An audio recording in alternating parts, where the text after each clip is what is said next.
हल्की रोशनी थी, कमरा बंद था। काले पर्दों के पीछे चल रहा था एक ऐसा तमाशा जिसका खुलासा होते ही पूरा देश दंग रह गया। अब जब बवाल मच चुका है तो सफाई देने के नाटक हो रहे हैं, आंसू बहाए जा रहे हैं। लेकिन सवाल यह है कि जब इन्हें रोका गया, टोका गया, तब इन्हें अपनी जिम्मेदारी का एहसास क्यों नहीं हुआ? क्या अब इनकी माफी स्वीकार कर लेनी चाहिए? आप इस वीडियो को अंत तक देखिए, क्योंकि जो खुलासे हम करने जा रहे हैं वो आपको झकझोर कर रख देंगे।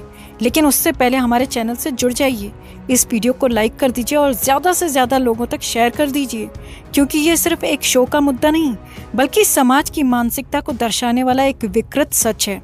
तो बात शुरू होती है इंडिया गॉट टैलेंट के एक हालिया एपिसोड से, जहां मंच पर ऐसा कुछ हुआ जिसने दर्शकों को भी असहज कर दिया। जब ये सब हो रहा था तब शो के जज मजे ले रहे थे, तालियां बजा रहे थे, मुस्कुरा रहे थे। लेकिन जब ये मामला तूल पकड़ गया, देश भर में आलोचना शुरू हो गई, तब वही लोग जो इस गंदगी को बढ़ावा दे रहे थे अब आकर माफी मांगने की नौटंकी कर रहे हैं। सवाल ये है कि ये माफी क्या वाकई दिल से है या फिर सिर्फ अपना करियर और ब्रांड बचाने का एक असफल प्रयास? अब जरा ठहरिए और सोचिए, जब स्टेज पर बेहूदगी परोसी जा रही थी तब ये सब एंटरटेनमेंट था, लेकिन जब जनता ने इनकी क्लास लगाई तो ये घबरा गए। रणवीर अब रो रोकर माफी मांग रहा है, लेकिन तब क्यों नहीं रुका जब उसे रोकने की कोशिश की गई? क्या ऐसी माफी को स्वीकार किया जाना चाहिए? कमेंट सेक्शन में आप जरूर बताएं। और ये कोई पहली बार नहीं हुआ, पहले भी इस शो में विकलांग बच्चों का मजाक उड़ाया गया था।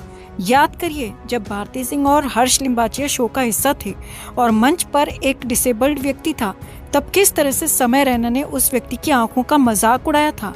उस वक्त भारती सिंह और हर्ष दोनों ही असहज हो गए थे, लेकिन शो के मेकर्स को कोई फर्क नहीं पड़ा। Can I ask you a question मेरे भाई? हाँ। कौन सी आंख में देखूं मैं? तू ऊपर वाले की आंखों में देख। और ये सिलसिला यही नहीं रुका, इस शो में ट्रेन के नीचे कटे हुए बच्चों का भी मजाक उड़ाया गया। ये मनोरंजन नहीं, ये मानसिक विकृति है। अब सोचिए, अगर यही मजाक आपके परिवार के किसी सदस्य के साथ होता तो क्या आप इसे माफ कर देते? अगर आपका बच्चा इस शो को देख रहा होता और इस तरह की बेहुदा हरकतें देखकर बड़ा हो रहा होता तो क्या ये छोटी बात होती? कुछ लोग ये तर्क दे रहे हैं कि देश में और भी बड़े मुद्दे हैं, बेरोजगारी है, महंगाई है, घोटाले हैं, तो फिर इस मुद्दे पर इतना हंगामा क्यों? लेकिन सोचिए, क्या इन मुद्दों के रहते हुए समाज में फैल रही इस गंदगी को नजरअंदाज कर सकते हैं?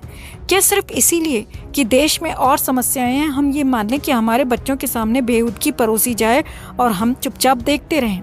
यहाँ सवाल सिर्फ एक शो का नहीं बल्कि पूरी मनोरंजन इंडस्ट्री की सोच का है। बार बार टीवी और ओटीटी प्लेटफॉर्म्स पर अश्लीलता, बेहूदगी और इनसेंसिटिविटी को परोसा जा रहा है, और जब जनता इसका विरोध करती है तो ये लोग माफ़ी की ढाल लेकर सामने आ जाते हैं। लेकिन सवाल यह है कि ये माफ़ी किस हद तक जायज़ है? क्या सिर्फ कैमरे के सामने रो देने से इनकी गलतियां माफ़ हो जाएंगी? अब बात सिर्फ रणवीर की नहीं बल्कि पूरे शो की है। इस शो के जज, प्रोड्यूसर और मेकर सभी इस गंदगी के बराबर जिम्मेदार हैं।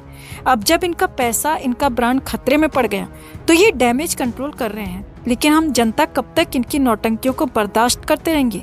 अब आप ही बताइए, क्या ऐसी हरकतें बर्दाश्त की जानी चाहिए? क्या सिर्फ माफ़ी मांगने से ये अपराध माफ़ हो जाते हैं? क्या ऐसी बेहूदगी को एंटरटेनमेंट के नाम पर स्वीकार कर लिया जाना चाहिए? अपने विचार हमें कमेंट में ज़रूर बताएं और इस वीडियो को ज़्यादा से ज़्यादा शेयर कीजिए, ताकि ऐसे मामलों पर सही कार्रवाई हो सके और ऐसी गंदगी को हमेशा के लिए बंद किया जा सके।